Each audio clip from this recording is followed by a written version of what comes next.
पिछले जन्म में मैंने अपनी गर्लफ्रेंड के साथ एक छोटे खरगोश का टैटू बनवाया था, लेकिन किसे पता था कि प्रलय आने के बाद टैटू ही शक्तियां जागृत करने का जरिया बन जाएगा। मेरी गर्लफ्रेंड स्पिरिट रैबिट में बदल गई और मुझे हर जगह छिपाकर बचाती रही, जबकि मेरे पास कोई टैटू नहीं था, इसलिए मैं एक भी शक्ति जागृत नहीं कर पाया। मैं सिर्फ बेबस होकर देखता रहा कि वह अकेले ही भयानक दानवों से लड़ रही है। आखिरकार मुझे बचाने के लिए उसने अपनी जान दे दी। पछतावे और दर्द के साथ जब मैंने दोबारा आंखें खोली तो पाया कि मैं प्रलय आने से ठीक एक दिन पहले पुनर्जन्म ले चुका हूँ। इस बार मैंने अपनी सारी संपत्ति बेच दी और सीधे टैटू शॉप पहुंच गया। मैंने कसम खाई कि इस बार मैं फूड चेन के सबसे ऊपरी स्तर पर खड़ा रहूंगा। मेरी छाती पर पांगू द्वारा आकाश और धरती को अलग करने वाला टैटू बनेगा। पीठ पर 9 ड्रैगनों द्वारा ताबूत खींचने वाला टैटू। बाएं पैर पर डोंगहुआंग दाइयी और दाएं पैर पर महान वानर राजा कैतियान द शेंग। 8 मास्टरों के हाथ से टैटू मशीनें गिर पड़ी और वे मुझे ऐसे देखने लगे जैसे मैं कोई पागल हूँ। लड़के, क्या तुझे अपनी जान प्यारी नहीं है? पांगू का टैटू ही पहले से फॉरबिडन डेस्टिनी माना जाता है और तू ऊपर से 9 ड्रैगनों वाला टैटू भी बनवाना चाहता है। वह कोई साधारण मिथिकल टोटम नहीं बल्कि करोड़ों जीवों का विनाश करने वाला फॉरबिडन टैटू है। मैं ठंडे स्वर में हंस पड़ा। अगर 1 मिलियन कम है तो मैं 10 मिलियन दूंगा। मुझे चाहिए कि आप खुद सुई चलाएं और बाकी लोग आपकी मदद करें। 7 दिनों के अंदर यह काम पूरा होना चाहिए। मास्टर का चेहरा बदल गया। 7 दिन? तुम पागल हो गए हो। इतने बड़े टैटू को 7 दिनों में पूरा करना नामुमकिन है। मैंने अपनी जेब से एक सूची निकाली और मेज पर फेंक दी। Military grade recovery gel, bionic repair patch, imported pain killer और एंटी इन्फेक्शन मेडिसिन, सब कुछ मैं पहले ही तैयार कर चुका हूँ। आप सिर्फ टैटू बनाइए, जान की जिम्मेदारी मेरी। मास्टर मुझे घूरता रहा। पूरे 30 सेकंड तक वहाँ सन्नाटा छाया रहा। आखिरकार वह झुका टैटू मशीन उठाता है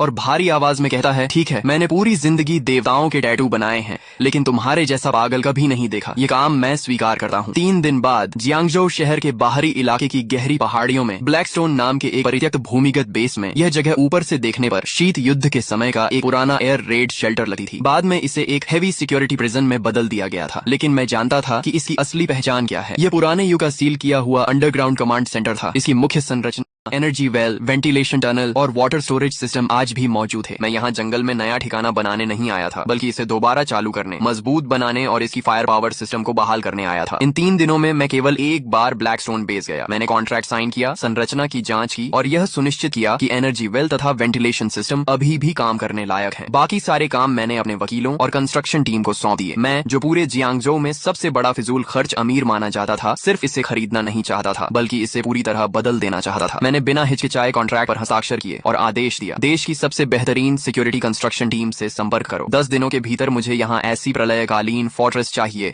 जिसमें एक मक्खी भी घुस न सके। 5 मीटर ऊंची मिलिट्री ग्रेड अलॉय वॉल, करोड़ों टन दबाव झेलने वाला blast proof gate, top level ecological circulation system और नीचे सील की गई एनर्जी अलॉय फैसिलिटीज, सब कुछ रिपेयर करके दोबारा चालू किया जाए। मैंने 100 मिलियन नकद निकाल दिए। 10 दिनों के भीतर पूरा पैसा ट्रांसफर कर दिया जाएगा। पैसों की चिंता मत करो, मैं 3 गुना मजदूरी दूंगा। 24